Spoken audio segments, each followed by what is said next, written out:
Growing up, my father was a kind, gentle man, and my mother was an old soul who adored me more than anything else in this world. My mother passed away when I was 6, at least.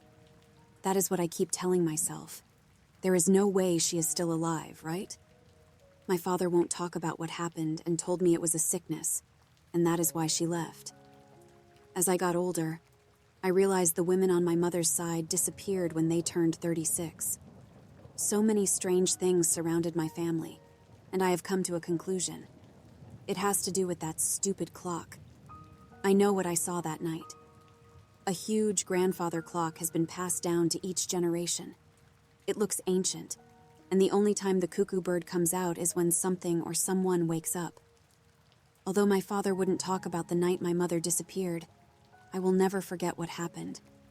The only reason I remember this night so well is because my mother and father were taking me to Funland in the morning for getting all A's on my school report card. The excitement I felt was like no other feeling I had yet experienced. Maybe this is why I couldn't sleep. The clock was placed in the hallway, and all it ever did was tick. I tried to close my eyes, but as the time got closer to 3 a.m., a horrible sense of dread washed over me. I had fallen asleep at some point and groggily rubbed my eyes. Looking at the clock next to my bed, I saw the time was 2:59 a.m. I rolled on my side with my back facing the door before trying to go back to sleep. The sudden fear I began to feel was unlike anything else, and before I knew it, the clock began to chime, signifying it was 3 a.m. The cuckoo coming out caused me to jump 6 feet in the air. Well, not literally, but you know what I mean. This was the first time it had happened. Well, at least in the 6 years I had been alive. I began to chuckle in my bed before laying back down, but the next sound I heard caused my heartbeat to quicken. Curious about what the new creaking noise was, I quietly crept from my bed. Sneaking to my door and slowly pulling it open revealed something of a nightmare. A spider-like creature was slowly coming out from below the clock where the pendulum swings. Every time I opened that door, there was nothing in there. It wasn't until the thing came completely out that I noticed the spider's top half was a woman. I didn't have a good chance to see it before I hit a creaky board. The sudden noise caused the creature to whip its head in my direction. My blood turned ice cold as I jumped behind a cabinet. Luckily, it didn't see me, or at least it didn't care about my presence at the time. Staying hidden in the shadows, I watched as the creature headed towards my parents' room. I wanted to scream, cry, kill it, do something. But all I did was watch. I was frozen in fear as I watched it come back a few minutes later, dragging a cocooned sack. I needed to see what it had. As I began to silently move closer to where it was, I watched as the creature put the cocoon down and began to open the clock, and slowly went back in head first. As the spider was trying to maneuver itself into the clock, I got a rush of adrenaline and bravery making my way over to the cocoon. What I saw will haunt me for the rest of my life. There she was, my mother wrapped in the spider cocoon. Everything but her nose and eyes were covered.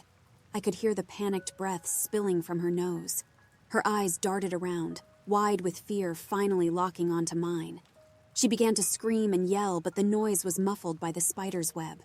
She started trying to thrash. Crying, I pulled at the web, trying to claw her out of it. It wasn't until a huge leg slammed me hard against the wall I noticed the spider had been alerted to my presence. My entire body was on fire. The pain I felt was unlike anything I had experienced in my entire life. I didn't care I had to get my mother. My head was pounding, and I noticed blood beginning to pool around where I had hit the wall. And that is when I noticed it. I was paralyzed from the waist down. Fighting the pain, I began to claw my way over to her, screaming for my dad. I was helpless as I watched the creature grab her and descend into the clock once more. Before it was fully inside, light flooded the house, and I heard my dad yelling. The creature turned towards me, and that's when I noticed what was on the top half of the spider. I was frozen in fear as I looked into the eyes of my grandmother. Well, at least I think it was. At the time, I had never met her. She disappeared a long time before I was born, but I was shown photos of her. It looked almost identical to the photos I was shown. The only difference is that the thing looking at me had 8 eyes and a mouth full of sharp fangs, not teeth. It was as if the eyes and mouth had been cut out. I heard my dad running towards me. He rushed to my side and began to panic. "Anastasia, what are you doing? What happened?" Tears began to fill his eyes, but there was no time. "Mom, get Mom! Over by the..." Looking over, I noticed they were both gone, and the clock had been closed once again. The next few hours were a blur. I had a complete breakdown and was never the same. It took me 8 long years to be able to walk again, and that is with the assistance of a cane and my service dog, Bo. I heard the doctors inform my dad I would never be able to fully walk again without assistance of some kind. I would never be able to jump, swim, run, or play again. Now imagine breaking that news to a 6-year-old. The story I told time and time again was the reason I had been put on so many medications. Everyone told my dad that seeing my mom leave broke me, and to cope, I made up a story to lessen the pain of being abandoned. My dad took it harder than me. He was completely heartbroken. If it wasn't for me, he would have perished a long time ago. I became his world, and he dedicated his life to helping me walk again. Unfortunately, on my birthday last year, he took his own life. He tried to hold on as long as he could, but his heart was never the same after my mom disappeared all those years ago. After my father passed away, I inherited the house. My first order of business was to find that clock and throw it away, but it was no longer in its place. I searched and searched, but was unable to ever find it. I guess my father threw it away before I had the chance to. Good riddance. I guess the reason I am writing this is because a few days before my 36th birthday, I began to hear some things. I wasn't sure what it was at first, but the tick-tock I had come to know was unmistakable. For a German Shepherd, Bo was the exact opposite of the quirks that come with the breed. He never barked, never growled, and he never showed his teeth to anyone or anything. He acted more like a cat, and his favorite thing to do was go to the park and watch the ducks. But on that first night, a few days before my birthday, when things first began to happen, he was different. Upon hearing the noises, he quickly rose from his spot at the end of the bed and positioned himself over me. The hair on his back was standing up, and the growls coming from him were unlike anything I had heard before. He began to bark and show his teeth, facing the darkness that spilt in from the open door. Bo began to bark uncontrollably before I heard the sound of scratching. It was as if 8 legs were skittering across the floor towards me. I quickly clapped my hands, which turned on the lights in the room, yet nothing was there. Once the lights were on, Bo calmed down, still staring at the open door. The next day, I began to search the house from top to bottom without finding a single thing to explain the ticking or the scratches. Not a clock or animal in sight to blame the cause on. I called my boyfriend to calm my nerves. He was an old childhood friend who turned into my boyfriend shortly after our first year in high school together, and we have been inseparable since. He lived here with me, but has been in his hometown of New York City, New York, due to his mother falling ill. His father passed, and with no siblings, it was up to him to take care of her. We live in Aspen, Colorado, so being so far apart has been hard. The next few days went on as they usually do, but I kept hearing the tick-tocking and scratching. Bo had become uneasy every time the sun began to set. I decided I couldn't stay in this house anymore, not alone. Not to mention it was the day before my birthday, and just like every year I had a sleepover with my best friend Amira, giving me an excuse to leave. She lived about 10 minutes away from me, so this was a common occurrence. When I knocked on her door, she opened it with a smile and a glass of wine. Bringing me into a hug was all it took for me to feel at ease, something I hadn't felt all week. I had been a little on edge without Bo. He hadn't been feeling well, so the vet was going to keep him overnight. With only my cane and railings to rely on, I made the best of it. As I began to make my way to the bedroom to put my stuff away, I heard the familiar sound of tick-tocking and immediately stopped and headed towards the source. In the kitchen, there was an antique grandfather clock, identical to the one that used to sit in our hallway. "Amira, what the hell is this?" I tried to sound calm, but my words came out in shaky breaths. She popped her head into the kitchen and looked at what I was talking about. "Oh, this old thing. Cool, right?" She moved into the kitchen and continued while pulling a chair out for me to sit on after she saw me wobbling. After I sat down, I was able to catch my breath. After sitting down, she continued. I found it at a garage sale yesterday and was in love. Trying to calm down, I inspected it. There was no way it was the same one. I assumed my father disposed of it, and although the stories I told were passed off as nothing but a child's imagination, I had a feeling my father didn't believe that. Not wanting to spend another second around the clock, I began to push myself up.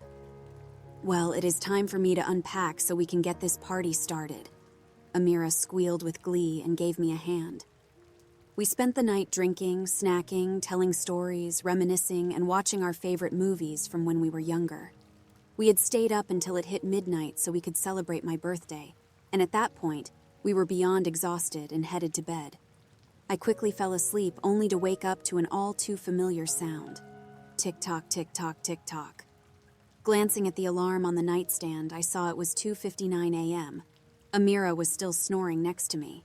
It wasn't until the all-too-familiar sound of the cuckoo went off that I began to panic. The window was open and a breeze had blown the curtains up a little, letting the light emitting from the streetlights flood into the dark bedroom. That was when I saw something big in the corner. I opened my mouth to scream, but nothing came out. I tried to move, but again nothing. It was as if I was fully paralyzed, but I knew it was my fear taking over. I couldn't do anything but watch as a shadow slowly moved across the wall towards me. I felt it begin to wrap me in something, and I knew what was about to happen. I couldn't see anything in the darkness, but I could smell something foul, like rotting flesh close to my face. I knew this was it for me. That was until my phone on the nightstand began to ring, and Jake's picture flashed on my screen. At that moment, the creature was stunned, and I got a sudden rush of adrenaline and somehow managed to jump up and get to the door. I pushed myself past my limits and screamed in pain as I forced myself to go as fast as I could. I heard legs begin to come after me, descending on me before I could reach the door. I knew it was the end for me, but the lights in the living room suddenly turned on, showing me what it was that was chasing me. What I saw broke me entirely. The screaming that had now drawn the attention of the creature was my escape. Looking back one last time, I managed to get out the door as it descended on the blood-curdling screams that emitted from Amira. I had no idea if she would survive or not. I made it into the front yard screaming before the neighbors ran over to assist me. Once I was at the police station, they informed me of the news. No one believed my story. I was eventually convicted of Amira's murder. They grilled me for hours asking how I did all of those sick things. They told me it looked like someone tied 8 pieces of rope to her and ripped her apart in 8 different ways. I tried to tell them it wasn't a rope, it was a spider-human hybrid. Tell me, how do you think they took it? That is why I am writing this from an insane asylum for criminals.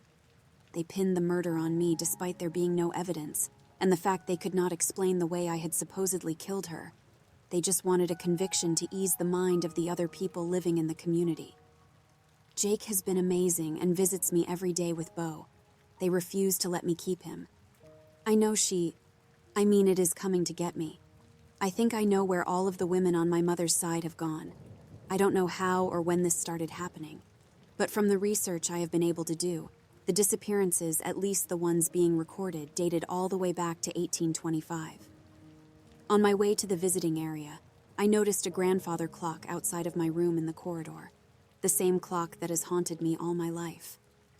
Knowing that it wasn't there before showed me that my time on this earth was coming to an end. I made the hard choice of saying goodbye one last time to Jake and Beau, holding them far longer than I usually did. Being locked in my room wouldn't allow me to escape this time. To answer how I found out where the women were going is due to when Amira turned the lights on before I fled. I saw her. The spider had replaced my grandmother, and in her place, it wore my mother's decaying corpse. For 30 years, it wore my mother's corpse as a head, or maybe it was a mask.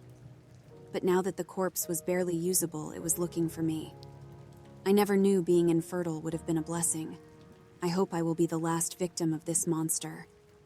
The ticking has begun, and I swear I just heard the sound of the clock creaking open.